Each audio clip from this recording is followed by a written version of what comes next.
The world is currently obsessed with a loneliness epidemic. We are told that being alone is a failure, and that our value is tied to the size of our social circle. But you've started doing the opposite. You've stopped replying to the group chats. You've stopped explaining yourself. You've started cutting people out. And the strangest part? You don't feel guilty.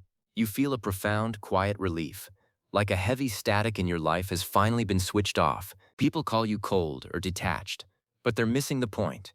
You aren't losing your mind. You're finally finding your peace. You didn't wake up one day and decide to be difficult. You reached this point after years of being the strong one. You were the unpaid therapist, the 2 a.m. phone call, the one who always understood everyone's reasons for hurting you. In psychology, this is known as compassion fatigue. It's a state of emotional exhaustion where you simply have nothing left to give.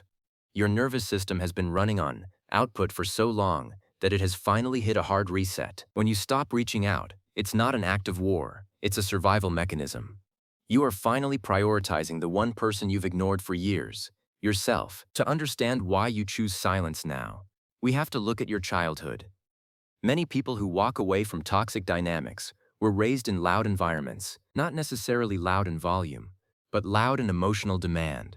You may have been the child who had to manage your parents' moods, or the one who learned that your needs were a burden to others. This created a blueprint for your adult relationships. You became an expert at hypervigilance, reading the subtle shift in a voice or the coldness in a look. You spent your life scanning for danger.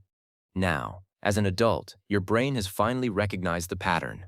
You've seen this movie before, and you know how it ends. Walking away is simply you choosing not to play the role you were assigned as a child. People often ask, what did they do that was so bad?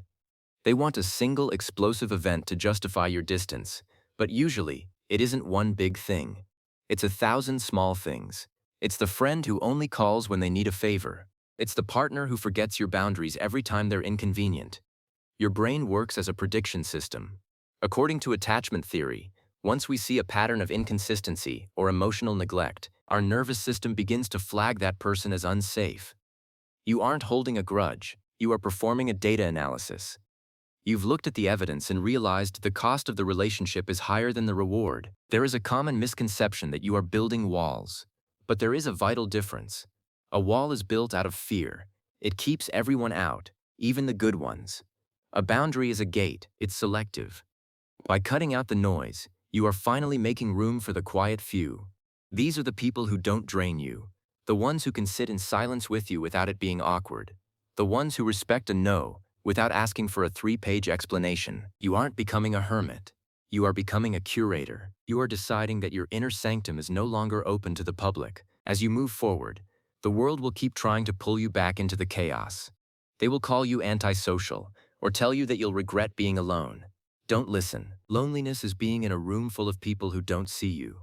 Peace is being in a room by yourself where you finally feel safe. If your circle is smaller today than it was yesterday, it doesn't mean you're failing. It means you're growing. Life is too short to spend it explaining your worth to people who are committed to misunderstanding you. Keep your circle small. Keep your peace protected. And remember, the right people will never make you feel like you have to lose yourself just to keep them.